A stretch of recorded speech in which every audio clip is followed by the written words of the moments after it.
everybody? Welcome to the Believe Fantasy Football Show. I am Adam Wainwright. No, I'm actually dressed up as Adam Wainwright for Halloween, so I'm a much handsomer man for this podcast. But we also have the actual Adam Wainwright on the program. Waino, thanks for joining us, man. Thanks for having me on. You do look better than me in the jersey for sure. But yeah, thanks for wearing it. Yeah, the problem is like I can't grow like much of the scruff here, so I'd have to like do a whole makeup. Yeah, I can't do it. I've the baby face, man. I can't grow anything there. May have been a little bit better. So maybe I'm like Adam Wainwright, like in high school or something. I don't know. Anyways, first time I could ever grow a beard was the playoff beard I grew in 2006 playoffs, and it surprised everybody. It surprised me because before that I could only grow it on my left side of my chin. Well, in 2006, that kind of seemed to work out for you. Of course, Waino pitched for the St. Louis Cardinals for 18 years, won 200 games. Not many pitchers can say that. His ERA 3.53 for his career, pretty outstanding. Hopefully, we're going to see you at Cooperstown at some point in the future. So now that you are not playing baseball, you're fully invested, I'm guessing, in fantasy football. And if you don't know, Waino has created Big League Impact, which I'm going to let you describe to the fans out there. What is Big League Impact and how can people get involved? Yeah, Big League Impact's a charity I started in 2013 with my brother Trey, and we ran a fantasy football. We ran a golf tournament for 8 years, and for the FCA, Fellowship of Christian Athletes, and I was ready to do something different, do something unique, and I was also I wanted to start pouring into this life that my wife and I had just jumped into of giving people clean water, helping alleviate food insecurities and medicine, all the basic essential needs. And so Big League Impact was an outlet for us to start that, and we did it we started doing fantasy football drafts. And it's been incredible. We've raised, I think, $8 million now in our years since 2013 with largely fantasy football driven programs. A few other programs. We've done some karaoke events and some top golf events, but fantasy football has been in the center of it. I'll tell you that. It's great. And I was able to attend a few of the drafts at Busch Stadium, which was great. A lot of fun. Of course, that all was pre-COVID, but it continues every single season. So make sure you're following Waino over on X, I guess, which yeah, what it's called. And you can get involved with Big League Impact at bigleagueimpact.org. Yeah, and your X handle is Uncle Charlie 50. So anybody who wants to follow Waino, make sure you go and do that. A lot of great stuff there, and the ability to find out exactly what's going on with Big League Impact. For those of you who might not know, but I guess we kind of let the cat out of the bag, Waino's a big fantasy football guy, has played fantasy football for a long time. We play in leagues together. So I'm going to have I'll show you. Go ahead. I know what he's doing here. I know exactly where he's going. I know exactly what he's doing. Let's see. Look at that. Beauty. That's right. Yeah. There's the celebrity of the NFL Celebrity League that Fabs has run.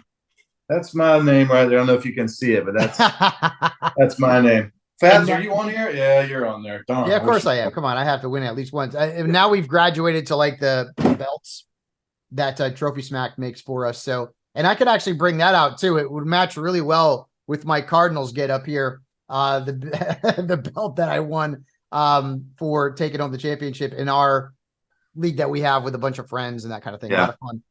So we're going to put your analyst cap on. We're going to start talking about what's going on in the NFL and fantasy football. And it's kind of a mess right now. First off, we got 4 teams off this week. You got the Niners, the Broncos, the Lions, and Jaguars all off. Injuries at quarterback have been a nightmare. We have now had at least 10 quarterbacks who might have had fantasy value or still could have fantasy value who have either missed time or are missing time. Ryan Tannehill, obviously he's not playing, and Will Levis was great. We'll talk about him in the waiver wire. Kirk Cousins, let's talk about that one. Because, people would joke around about Kirk Cousins and talk about him losing games in prime time and not stepping up in the spotlight. But losing Kirk Cousins is one of the biggest losses in fantasy football this season because of the players around him. And Kirk was a top 10, top 12 quarterback almost every season that he's been in the league, dating back to his time with the Washington Redskins. So what is your outlook now on like TJ Hawkinson, Jordan Addison, and if Justin Jefferson returns? Yeah, and I love Kirk Cousins. I mean, that show quarterback really let us into the lives of those quarterbacks and how complicated a position that is. And you know what? I mean, I've said this for years. I think you would agree with me, Fabs. In all the sports, and I can say this from a baseball standpoint too, in all the sports that I've seen or played or watched, the elite quarterback affects the whole entire field, maybe more than any other position in any other sport I've ever seen. The elite quarterback, I mean, if you took Patrick Mahomes and you put him on the worst team in football, how long until they're in the Super Bowl? Yeah. It's going to happen sooner than later, right? If you take Patrick Mahomes off the Chiefs right now and you just fill in the blank with replacement quarterbacks, it's not the same team. Those guys are just so important. And Kirk Cousins is an elite quarterback. He makes throws that those backup guys just don't make. He makes reads that they don't make. He takes chances and fits balls in that they just don't throw. They don't make those throws. He makes the players around him better. And that offense, I mean, golly, calling those plays, you know, X out, wide screen, Z, Terminator, you know, this guy's going this way. I mean, that's like those play. I can't even believe those guys have to memorize all that stuff. But I have big shares in Jefferson and Hawkinson, and I just made a trade for Hawkinson a few days ago, and he had a great game the other day. And I just traded for Jefferson from another league too. Just think, you know, he's got 2 more weeks, and then, you know, and then I was offered a big trade to get Derrick Henry and some other people, and I even brought you in on that, Fabs, and we both agreed, like, you know, the players, Hawkinson and Jeffersons of the world, they just don't grow on trees. Man, that's a killer. That's a dagger. And like you said, you just never know when injuries are going to happen. Other quarterbacks, Deshaun Watson, still up in the air. Daniel Jones has been cleared. Looks like he could be back this week, but he's been brutal this year. Matthew Stafford's banged up. Justin Fields is out. We may or may not get Kyler Murray back this week. Kenny Pickett got hurt last week. Anthony Richardson, we've already lost for the year. And Aaron Rodgers, even though he looks like he's maybe going to come back late, I just don't believe it. And Achilles, that's going to be kind of rough, but we've lost him too. So it's been tough at quarterback. And when you look at the position overall too, Waino, some of the guys that we thought would be startable, reliable assets like Daniel Jones, like Trevor Lawrence, have not been very reliable. And so we are really stuck, especially with 4 teams off. You're going to end up starting some really shaky quarterbacks this week across the board. Yeah, and I'm a Jaguars fan. I love the Jaguars, and I love Trevor Lawrence, and I love those guys he's got around him too, and ETN and Ridley and those guys. I mean, that's a very talented team. But you look at their playoff stretch coming up; they have a gauntlet of a schedule after the bye. I mean, that his playoff games are going to be for fantasy playoff games. He's playing the Ravens. Who did I see? He's playing the Ravens. He's playing a couple other very, very tough teams in the fantasy postseason. So, you know, even if Trevor Lawrence, I mean, guys like that, elite quarterbacks can put numbers against anybody. He's capable of doing that, and he has the people around him to do that too. But I'm a quarterback guy. You know that about me, Fabs. I take quarterbacks early because I like laying my head down at night knowing I'm starting an elite quarterback. But it's almost going to be impossible to pry the Josh Allens, the Patrick Mahomes out of my and I have Hurts, Mahomes, and I have Josh Allen. And I don't think I can trade any of those guys because the quarterback situation is so murky. That's such an asset right now. That could be a championship winner. No, you're right. Having guys like that, certainly a massive advantage. Although last week Patrick Mahomes scored fewer points than Tommy DeVito. I still can't believe that. Like that's got to be the wackiest thing that's never going to happen again. A third-string quarterback for the New York Giants who is in an offense where the leading receiver, Waino, had 4 yards. 4 yards. Scored more fantasy points than Patrick Mahomes. It's crazy town. So I mean, I insane. think didn't they say he had the stomach bug and also I know, it was like but 0 degrees? I mean, it wasn't the perfect situation, but I get it. Still, I know. 5 points, Waino. Jeez Louise. I mean, come on. Yeah, it was pretty brutal. Let's talk about some of the quarterbacks whose stock though is moving up. And I'm not saying this because I'm a Cowboy sunk, but Dak Prescott has had two games in a row over 20 fantasy points in 2 straight weeks. Lit the Rams up this past week. He's got the Eagles coming up. The Eagles are bad against the pass, so Dak Prescott's value on the rise. And how good was it to see Joe Burrow look like Joe Burrow last week, Waino? I loved it. And, you know, watching him rip out of that sack right there and really pushing off that leg, that told me right there that his calf was okay. Because, you know, going through injuries myself, through playing through them, it's when you get into those spots where you feel confident to explode off of those with those muscles, that's when you feel 100% healthy. I guarantee you he went into that game feeling great, but having a little bit of reserve too, but then being able to rip out of that sack and get some rushing yardage a couple of different times and watching him step into throws too. I mean, that's the thing. I tore my Achilles. I've strained calves and things like that. And it's stepping into those throws, especially as a quarterback, with a 350-pounder about to break your neck. You know, you have to be able to step into those throws to make good quality downfield passes. And that was the difference in those first couple of games for me, watching him come back and play and grind through it. I mean, as an athlete, you appreciate a guy who will go out there and play through things. But you could see that he wasn't 100% healthy because there wasn't the oomph on those passes. You could tell that they eliminated some of the downfield script. I mean, you know, but now he's back, and you saw what happened with Jamar Chase right away. Yeah. As someone who has come back from an Achilles, who is an athlete, Aaron Rodgers got no shot at coming back this season, right? Well, I came back in 5 months. I tore now baseball seasons are very long. I tore my Achilles on April 24th of 2015, and I came back in the end of September and pitched all the playoff games that year. So he's going to have to come back about a half a month faster than I did. But I'm sure that the protocols and the PT regimens afterwards have probably streamlined, because the surgery that he had where they put I can't remember what they call it, not a hammock, but they put it's kind of like a reattachment. It's not a full scale deal. That's the one I had. I was one of the first ones to get that, I think. And so I know the protocols from them have been way streamlined. So I wouldn't put past me at all. The difference is going to be him being able to step into throws and push off and get out of the pocket when he's getting rushed. I mean, it's one thing to sit and play catch on the sidelines. Yeah. You know, I kept my arm in shape when I had Achilles stuff too, but being able to step into the throw, it's his left leg, and plant off of it and be able to step and actually plant against that front foot. That's the thing. You know, if it was his back leg, I might even like it better. I wish I'd have torn my back leg if I was going to tear one of them. I wish it would have been my right leg and not my left, because when you land, if you don't have a firm base to land against and throw against your front side, you spin off, and he's not going to have as much on the throw. But, man, I would never, ever, ever bet against Aaron Rodgers, not ever. Yeah, I remember years ago, we were down in the Cardinals clubhouse, and Aaron Rodgers was there with Jordy Nelson and Mike McCarthy. I don't know if you remember that.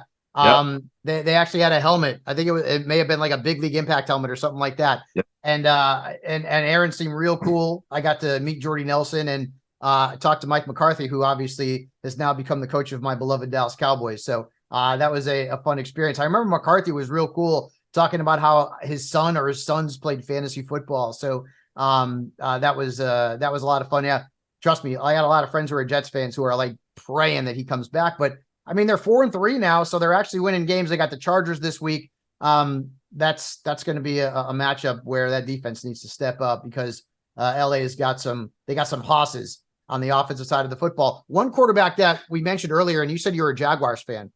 Trevor Lawrence was probably, besides Anthony Richardson, like the most popular breakout quarterback in fantasy this year. He was really good last year, but we all thought that he would take the next step and be even better. Statistically, he's regressed. Is that because of Travis Etienne's emergence? Or is this kind of just what Trevor Lawrence is, and we were setting expectations that were maybe too big for him? No, I think he's very talented. I think he's better than what he's played or been given the opportunity to play. But you have seen Etienne step up, and you see the game script sometimes with these teams. I mean, their defense is Studley. Their defense is lockdown defense. They've got a great line. They can really beat you in a lot of different ways. They've certainly Etienne certainly stepped up, and I think with given the opportunity, I think he would be incredible. I just don't think that that's been part of their script. I mean, looking at it, I mean, he's he's getting like low 20s in passing. Some of these other teams are their guys are throwing 30, 40 passes, So I think he could do it. He's just not been given the opportunity to. And Jaguars have a bye this week, so hopefully after the bye week he can improve. Speaking of the byes, 4 teams off, as I mentioned earlier. Let's look at the waiver wire. And I know Tuesdays are rough for me, Waino, because I have 15 leagues that I have to put waiver wire claims in for, so it's kind of a pain. I know you're putting in waiver claims for multiple teams as well. So let's go through it, and we'll go from the guys who are the most owned, and I'm using the percentages over on Yahoo to the least owned. Brandon Cooks, 41% owned on Yahoo, 2 straight games, 14 plus points. He's got the Eagles this week. It's a really good matchup. So Brandon Cooks is going to be an option. Amari DeMarcado for the Cardinals, who it looks like he's the guy. He had 20 carries last week. It's not a great matchup this week against the Browns, but right now we're looking for warm bodies there at the running back position. So DeMarcado is going to be worth a look. Rashid Shaheed. I mean, the guy averaged 51 yards a catch last week. He's like, you remember Devery Henderson for the Saints? Devery Henderson would either have like 3 catches for 30 yards or 3 catches for 150 yards and a touchdown. Like that was Devery Henderson for the Saints. And Shaheed's not consistent, but he actually is averaging only a few points fewer than, believe it or not, Chris Olave on the year, which is insane because we all loved Olave and no one was talking about Shaheed. Speaking of the Saints, Taysom Hill, 3 straight games in a row with double-digit points. Swiss Army knife. They use him as a quarterback. They use him as a runner. They use him as a tight end. And tight end is really tough right now. Speaking of tight end, Trey McBride, huge game, 10 catches, over 25 fantasy points. Not a great matchup this week. Doesn't matter. You're looking for volume, so Trey McBride's going to be out there. Will Levis, and I want to get your thoughts on Will Levis. I mean, this guy comes out, 4 touchdown passes. He's only the 3rd quarterback to throw 4 touchdowns in his NFL debut. The other 2 were Fran Tarkenton and, ironically enough, Marcus Mariota, who played for the Titans at the time. What are your thoughts on Levis? Like, are you like super excited about this kid now? Like, are you going to look to pick him up off the waiver wire? He's got Pittsburgh this week on a Thursday. Or are you kind of like, you know what, I'll pick him up and I'll maybe put him on my bench, but I'm not going to throw him into my lineup just yet? Well, I'm excited about him. I mean, obviously losing the starter over there in your first thought was like, oh man, now Nuke is going to struggle there. Now Henry, right. They're going to have 10 in the box. They might even put more than 8 in the box against Henry to try to stop him. And then they're going to cycle in their other running back and maybe take carries from Henry and whatever. But, I think looking at Levis' situation, it actually, all right, now we know he can throw the ball at the NFL level. We know he had a beautiful girlfriend. I think they're no longer together anymore. Has a beautiful sister. We saw that at the draft. So he's got a lot of things working for him, but he's got a good run game, right? They have a very good run game. They have a very good they have a legendary running back standing behind to hand the ball off to. But if he can prove that he can throw the ball, he's got some good receivers to throw the ball to. Those guys, I mean, the other day they've proven they can step up. If he can make those throws, then watch out for Derrick Henry to have a kind of a resurgence coming down the stretch here. I like them, and I'm glad you mentioned McBride also because he was the guy I was looking at because that offense, if I'm not mistaken, they're like that. They use the tight end position the 3rd most in all of football. So he was one of my big pickups this last week, and I got him on the bench stashed because I had Travis Kelce in the league. I picked him up in. But I thought, this guy, as much as when Zach Ertz went down, I thought as much as they use the tight end, this could be a real factor here. And he had a great week. Yeah, he was great. And it's all about volume. The thing though, this week though, and we'll get into this. I want Kyler Murray back. I have shares of Kyler. I've been sitting on him all year. They're talking about playing Clayton Tune this week. I don't know if you know anything about Clayton Tune. I don't. He's a rookie. We saw a little bit of him in the preseason. I will say this, if he gets a start this week, the Browns defense is going to be a great play, but McBride might be his security blanket. So I wouldn't shy away from playing Trey McBride if you're looking for tight end help. The other big story at Waino this week was Leonard Fournette signing with the Bills. So, they lost Damian Harris, who, hopefully is going to be okay. He had that horrible injury a few weeks back. Looks like he's going to be fine, but they bring in Fournette. James Cook has been fine from a fantasy standpoint. He's not putting up huge numbers, but he's giving you double digits. What do you think Fournette's role in this offense is going to be? And will Fournette be somebody that you're going to put in some claims for this week? I'm probably going to stay away from it. I mean, I'm looking at him as kind of like, when the Patriots brought in Zeke, I thought, he's going to get all the passing down work. He's going to get tons of catches out of the backfield like he used to. And then eventually Bill's going to love him because he's a veteran presence. They're going to put him in a lot. I'm probably going to stay away from him. I think James Cook is very talented, and he does everything that offense needs a running back to do. But, Lenny's thinking talented, proven running back, Super Bowl winner, great blocker. I mean, he does a lot of things, catches the ball out of the backfield. He brings a lot to that offense. So I could see, you can't ever say no. But I'm probably going to stay away from it just because it's most of you got Josh Allen, who's going to take a lot of those rushing touchdowns away. Right. And then you got James Cook, who is a very talented but younger running back. They're going to give a lot more opportunities to. I'm probably going to stay away from Fournette. Yeah. The thing is that running back is just so thin right now. I think a lot of people are going to go out and get him just based on the name value, but they have to go out there and get him knowing this ain't the same guy that played in Tampa and Jacksonville that's going to be a featured back. He's going to end up being in a committee regardless. So, yeah. All right. Let's go to a little game I'm going to call curveball or strikeout with our great pal Adam Wainwright here, fantasy football guru, at least for the 30-minute program here Just on ask the me. Fantasy Football Show. So I'm going to give you a player who's been struggling this year. You're going to tell me if it's just a curveball, he's going to be fine, or have we struck out with this player? And is it time to move on, either bench him, trade him, or maybe even cut him? But most of these players are not going to be someone that you're going to cut. We'll start off with Deshaun Watson. Is he just throwing us a curveball, or did we strike out with him? I'm going to go strikeout. That offense wants to run the ball. Their defense is great. Their defense is just completely annihilating every other fantasy opportunity. But I think it's a strikeout situation. Yeah, I'm going to agree. I'm going to agree on that. Next up, Najee Harris. Curveball or strikeout? Curveball. I love Najee. Really? All right. I got him as a strikeout, man. I mean, the guy's averaging, 7-8 points a game, and he's in a committee now. Look, they said they improved that line. I have not seen that. The guy gets hit in the backfield every time he gets handed the ball, and then he rushes for 3 yards plus after the contact, which he always does. Last year, he runs. If you watch Najee run, he runs so hard. He runs right through people. He's just got people in his grill all the time. If you gave him some space, if they traded Najee Harris to a team with a great offensive line and a great run scheme, this guy would set records. I'm really convinced of that. Yeah, great. Maybe in the situation strikeout, but Najee Harris, curveball. He's a player. All right. This one hurts because I have many shares of him and he's killing me this year. Is Aaron Jones just throwing us a curveball, or are we striking out with him this year? I think it's a strikeout. I like the Packers, and I like Aaron Jones, but Aaron Jones has always been, to me, a boom or bust type player. I mean, you were going to get 25 from him, or you were going to get 4 from him, if depending on what Aaron Rodgers was doing with his arm that day. So, I mean, he might get 3 rushing touchdowns from the one, or Rodgers might have thrown 3 touchdowns from the one. It was so hard to guess when Aaron Rodgers was going to have, or when he was going to have a great day with Rodgers at quarterback. But, he got a lot of his looks in the passing game too.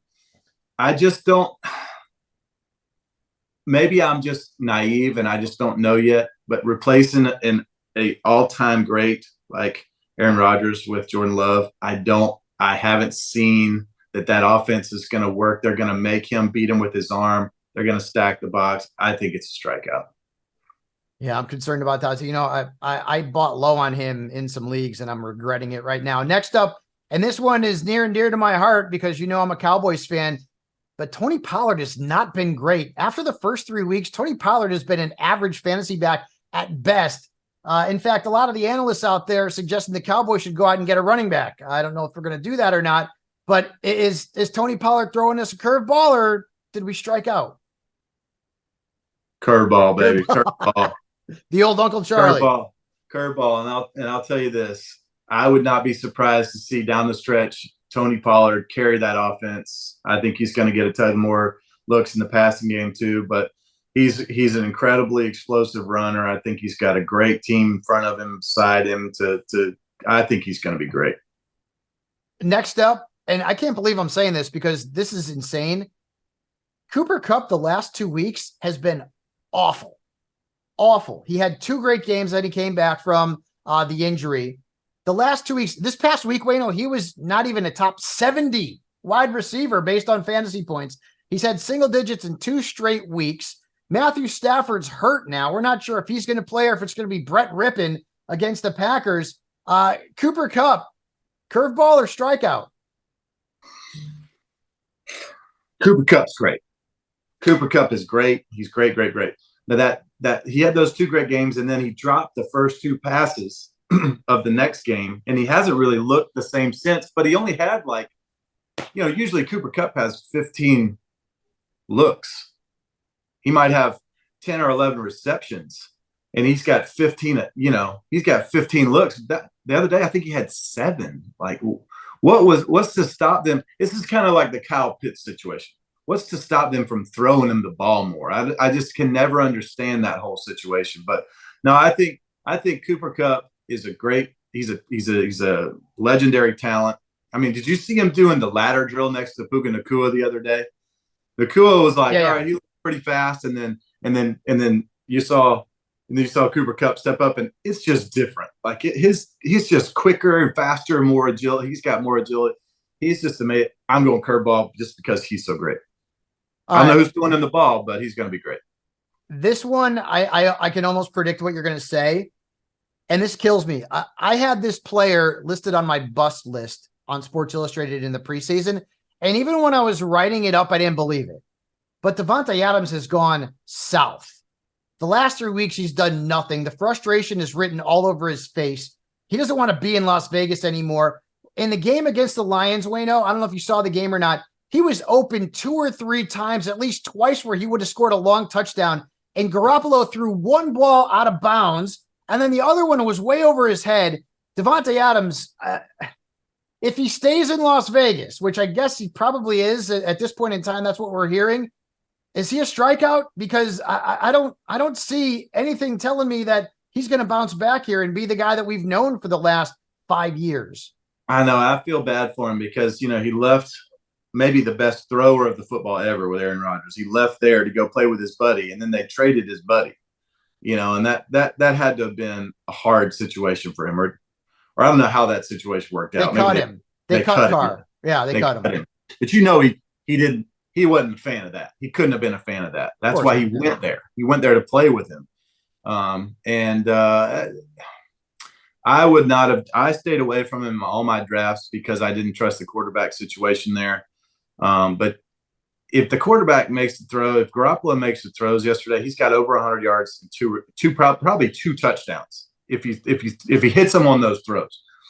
So, I mean, wouldn't you love to see him in a dynamic? What would Patrick Mahomes do with him right now? It'd be sick. It'd be sick. Or Buffalo, it would be right? Brady and Randy Moss all over again. It would be a fun thing to watch. And I'm rooting for that. Hopefully it happens in the offseason. It doesn't happen now. Something like that. But the situation, man, it's obviously not him. Yeah, right. But I'm staying away from that. I'm going strikeout. Yeah, I'm in 15 leagues. Like I told you, I drafted him in 2. I tried to avoid him as much as I could. There was a couple of drafts where he just fell to the point where I had to take him. And now I don't even know if I could trade him. Right? I mean, what are you going to get for him right now? It's just a bad situation. One more here. You mentioned Kyle Pitts. Now, Kyle Pitts had a couple of good games in a row. We started to get a little bit excited, and then numbers dropped off over the last couple of games. I don't know what to make of Kyle Pitts in the situation in Atlanta. I feel like if they had a better quarterback situation and it wasn't an offense that wants to run the ball, Pitts would be a really good top-notch tight end in fantasy. But staying with, the fact that he's in Atlanta, I mean, is he throwing us for a curveball, or is he going to continue to be a guy that we strike out on? I would like to hold off judgment to see what Heineke does. That might help his situation a little bit. It seemed like that offense came a little bit alive to me when he came in the game the other day. I could never.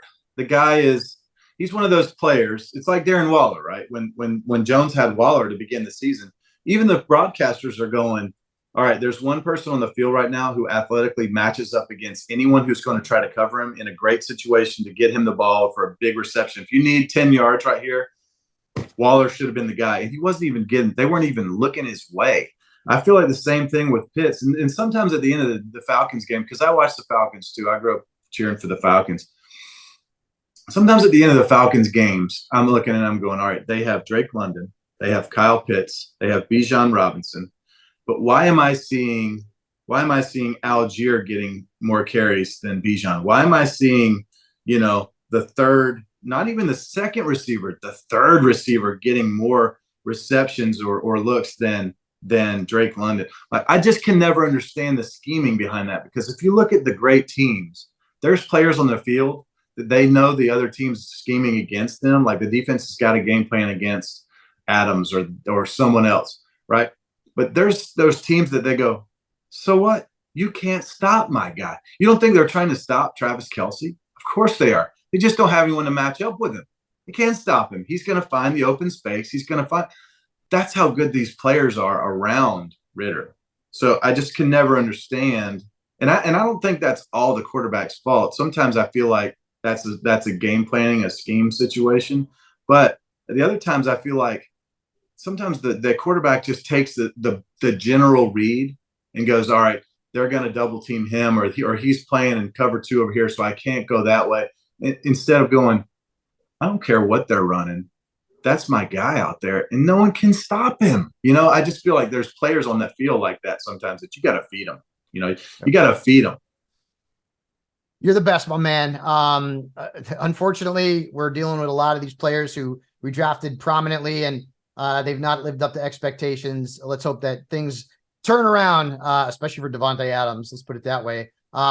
You are the man. Tell people where they can find Adam Wainwright right now. Of course, you mentioned bigleagueimpact.org. Make sure you check that out at Uncle Charlie 50. What else we got going on? And Waino, is there a possibility that we might see you maybe in a booth calling some baseball games next year? What do we think about that?